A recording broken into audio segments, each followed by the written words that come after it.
volta com o programa Despertar e se você está chegando agora, no primeiro bloco conversamos com o vereador Rafael e a Patrícia, sua esposa, que são deficientes visuais e levam uma vida totalmente independente. Então, Rafael, nós tava te perguntando no bloco anterior, perguntei para a Patrícia já, a questão familiar, foi muito super protegido, teve aquele vitimismo, principalmente você que perdeu a visão mais tarde.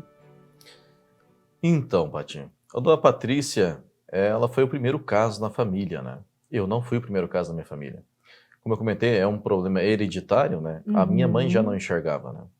Então eu tinha um exemplo dentro da minha própria casa, né? Então eu não sofri também essa questão da superproteção, né?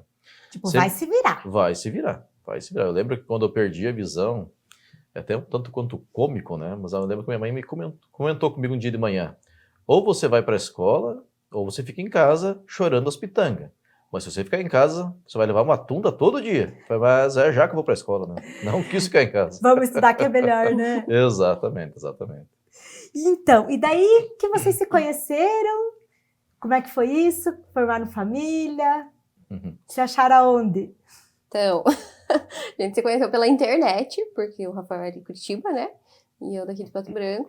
E havia, na época, um chat, um bate-papo, que a maioria das pessoas que entravam lá eram pessoas com deficiência visual. A gente entrava para trocar ideia, conversar e tal. Isso em 2006. E acabamos nos conhecendo lá, e começamos a conversar. Ele foi me ajudar, porque eu não entendia muito de informática, e a ajuda tá aí depois de todos esses anos já. Já fazem anos, né? Vocês têm os 2 filhos, que então é o Arthur e o Eric. E a situação da visão deles, se vocês puderem explicar para nós um pouquinho. Então, eles têm a mesma patologia do Rafael, né? Que é a vitreoretinopatia. O Eric, ele é baixa visão, ele enxerga em torno de uns 40% apenas de um olho ele já perdeu em 2016. E o Arthur enxergou até 2019 de um dos olhos, e em 2019 ele acabou perdendo totalmente a visão. Que é bem recente, né? Pessoal, foi ali pouco antes da pandemia. Isso, então. Foi em setembro de 2019. Ele entrou numa sala de cirurgia enxergando um pouco e saiu sem enxergar nada. E para ele, como que foi? Foi bem difícil. No começo, assim, porque ele na verdade, ele teve uma pancada na escola com uma criança, ele acabou batendo a cabeça com uma criança, bem em cima, assim, né, do olho. E o Arthur, ele é muito agitado, então ele não para, ele brinca demais, ele gosta de martelar, enfim, e ele acaba... É uma criança como qualquer outra, isso. né, Paty? Então é normal. Normal. E aí ele começou a queixar pra mim que tava ruim a visão, que tava ruim, e eu já na hora pensei, pronto, né, tá descolando a retina. Levei aqui, o Dr. Guilherme Pires atendeu, já fez exame, falou, não, realmente tá muito comprometido. Vão pra Curitiba. Tipo, de um dia pro outro, assim, eu fui na quarta tarde lá, na quinta de manhã o Dr. Romeu já falou, não, já estejam aqui que eu consulto ele. A gente viajou a noite toda, chegamos lá, já consultamos, já foi marcado cirurgia, assim, foi uma loucura. E ele entrou no centro cirúrgico enxergando aquele pouquinho, né, Paty? E ele saiu de lá, ele não viu, não enxergou mais. Então teve que também, né, se reconstruir a partir dali. Por mais que tinha uma baixa visão, mas conseguia, eu imagino que, bastante direcionamento com a baixa visão, né? Ele se virava, assim, sabe? Bem tranquilo. E aí foram, assim, 60 dias, eu digo que foram 60 dias que ele teve um luto, assim, de 60 dias. Ele era uma criança, ele sempre foi muito ansioso, e aquilo ali se intensificou, assim... Muito. Ele não dormia, ele queria ficar só no meu colo, eu tive que ficar 60 dias atestado com ele em casa. Ele tinha crise de nervo nas pernas, assim, quando ele começava a dormir, pulava as perninhas dele, assim. Querido. E daí ele ficava agarrado em mim o dia inteiro, sabe? Foi, assim, 60 dias terríveis. Passou os 60 dias, ele voltou pra escola. Parece que virou uma chavinha na cabeça dele. Ele fez 2 cirurgias nesse meio tempo e fez aplicação de medicamento, né? Pra tentar reverter, e não teve reversão. E aí, virou aquela chavinha, assim, ele... Tipo... E eu imagino que ele, como criança, a questão ali do braille também tirou de letra. Em 15 dias ele estava alfabetizado em braille. Se veja como a criança tem essa facilidade. Foi um trabalho intensivo, né? A questão do braille com o Arthur, eu lembro muito bem, porque eu sou o único professor de braille do município, da rede municipal, né? E eu fiz um trabalho super aplicado com ele, era de segunda a sexta, toda manhã, a manhã toda, né? Nossa, Rafa, foi uma dedicação mesmo que... Exatamente. Até hoje, assim, eu brinco, até converso com as minhas colegas, né? Que talvez eu tenha sido um pouco um carrasco até na época ali, por eles exigir o máximo que ele poderia dar naquele momento, né? Porque nós chegamos numa fase com o Arthur que ele precisava disso, senão ele iria ficar muito atrasado. E o resultado está aí hoje, né? Olha aí. Hoje ele é um destaque, né? O Arthur é fera hoje em dia. Ele lê o Braille já tranquilamente, é muito bom na matemática, então ele é um aluno destaque na escola, né? Nossa, que E maravilha. se eu não tivesse feito esse trabalho tão aplicado e com tanto afinco naquele momento, talvez ele não estaria como ele está hoje, né? Às vezes é o momento de ter pulso firme, que a criança às vezes, né, não quer ficar aquele Sim. tempo todo ali, quer brincar, mas que você sabia que ia fazer diferença ali no futuro. Exatamente. E o que é incrível, assim, que eu conto pro pessoal, né, que o pessoal acha incrível, que a maior dificuldade da pessoa com deficiência visual, geralmente, é aceitar a bengala, né? A bengala, ele é um tabu muito grande pra pessoa com deficiência visual, porque é uma coisa que te descaracteriza, né? Te diferencia das outras pessoas. E o Arthur, quando ele perdeu a visão, que ele percebeu que não voltaria mais, ele pediu uma bengala pra mim. Ele quis. É mesmo, Paty? E aí eu adaptei uma bengala pra ele em casa, porque a gente não tinha pro tamanho dele, porque ele era muito pequenininho, né? Ele tinha 5 anos. Eu adaptei uma bengalinha pra ele, e a partir daquele dia, ele pegou aquela bengala, ele usa a bengala direto. Se adaptou totalmente. Totalmente. Anda pela escola por tudo sozinho, assim, muito tranquilo. Mas eu vejo vocês como casal, e a minha admiração, não canso de falar, que vocês circulam livremente, vocês utilizam de transporte público, vocês têm uma vida totalmente independente. A tecnologia ajudou muito vocês, a princípio com o celular, com os aplicativos? Sem dúvida, sem dúvida. Tanto Porque se pensar anos atrás não existia, exatamente, né? Exatamente. Tanto a minha primeira graduação, Paty, é análise e desenvolvimento de sistemas, né? Eu conheço poucos cegos que partiram para essa área da TI, por ser um mundo ainda a ser mais ainda descoberto, né? E talvez muito visual também. Exatamente. Por isso que nós temos poucos cegos nessa área da TI, porque é um mundo muito visual. E eu me arrisquei, né? Foi a minha primeira graduação e eu tentei me aplicar bastante nisso, né? E isso, sem dúvida, nos ajudou muito, né? Tanto essa questão do celular, questão do computador, a televisão, que hoje em dia fala também. Lá em casa todo mundo fala, até a TV fala lá em casa, então todo mundo fala. E com isso, querendo ou não, tem que usar esses artifícios a favor. Sem dúvida, sem dúvida. Se tem os aplicativos, se tem... Uma vez, eu nunca esqueço que eu mandei mensagem para a Patrícia e eu mandava muita mensagem escrita e um dia eu fiquei, meu Deus, que insensibilidade a minha ficar mandando mensagem ali no WhatsApp para ela. E dela me disse, não, tem aplicativo para isso, não é mesmo, Paty? Exatamente. Então, assim, veio a favor, veio para facilitar a vida.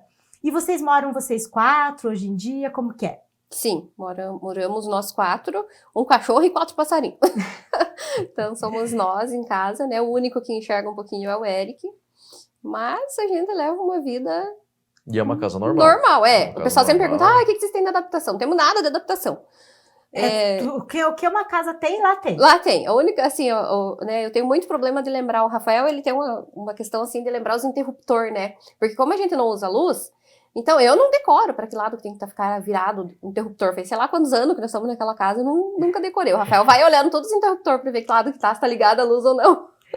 Nildes, ali é um detalhe que a gente não passa na cabeça da gente, que tem que cuidar, porque senão se duvida fica a noite inteira ligada, vamos dizer. E né? o Arthur já tá pegando isso também, ele já vai cuidando dos interruptores também. Porque como é só o Eric que enxerga lá em casa, então por onde ele passa ele liga e desliga, né? Mas porventura ele acaba esquecendo algumas vezes, então a Patrícia até diz que eu tenho toque, né? Porque eu passo em todos os interruptores verificando se tá tudo desligado. Né? Se tá tudo certo. Uhum.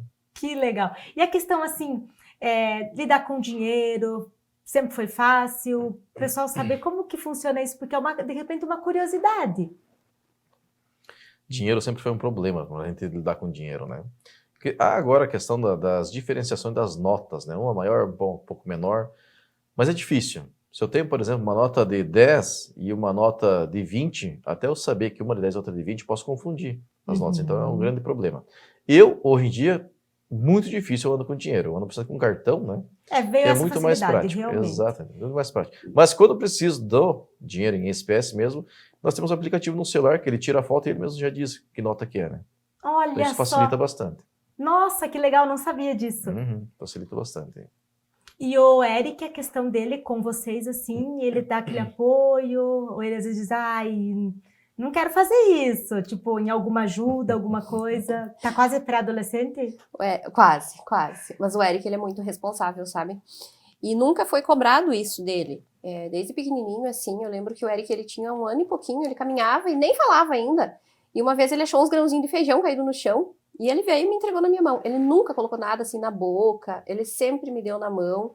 E ele sempre teve esse senso de responsabilidade. Então, hoje, por exemplo, ele nunca atravessa uma rua se não for no semáforo, ele cuida do semáforo, ele cuida das faixas de pedestre. Legal. E eu acho incrível porque a gente anda, por exemplo, ando eu com o Eric na frente e o Rafael e o Arthur atrás. Ele vai cuidando, eu e ele já vai cuidando do pai dele e o Arthur pra trás. Ele grita, pai é o carro, pai é o poste. Eu falo, Eric, não precisa, teu pai tá com a bengala, o Arthur tá com a bengala, pare. Mas é instintivo, sabe? Proteção. Ele tem um senso de responsabilidade, assim, que é incrível. Pela idade que ele tem, ele vai fazer 11 anos, e o né? fato de vocês serem pais com deficiência visual, teve preconceito com relação, assim, à sociedade, ou a própria, assim, levou no médico porque a criança caiu. Toda criança cai. Mas o fato, assim, de julgamentos, vamos dizer, por eu ser uma deficiente visual, não cuidei direito do meu filho. Já aconteceu alguma situação nesse sentido? Já aconteceu. Graças a Deus, assim, foi uma única vez que eu senti realmente que aconteceu, sabe? Os meus filhos, graças a Deus, assim, nunca quebraram nada, assim, nem o que não estaria nada fora do comum. Mas uma vez, o Arthur tinha feito cirurgia do olho e ele estava assistindo na frente e ele tinha uma mania de sentar na cadeira na frente da TV. E ele foi virar a cadeira para frente e, assim, ele acabou caindo e tacou, assim, a viradinha do olho na quina da estante. Mas ficou muito feio. E como ele tinha feito cirurgia, então eu me assustei muito, né? Uhum. E aí eu levei ele pro médico. E o médico lá no hospital falou pra mim, mas quem que mora com vocês? Eu falei, não, moram só eu, ele, né, os meus 2 filhos e o meu marido. Mas tem alguém que enxerga com vocês? Eu falei, não tem, só meu filho. E eu senti, assim, que ele não falou, mas eu senti no tom, aquele julgamento. Então, Patrícia, eu imagino que para qualquer mãe já tem essa dificuldade dos julgamentos da maternidade mesmo, imagino para você. E como nós havíamos anunciado, chegou o momento de apresentar para vocês nosso quadro com a linda e amada Victoria Cunha. Anota aí a super dica de hoje com o Momento com a Vic.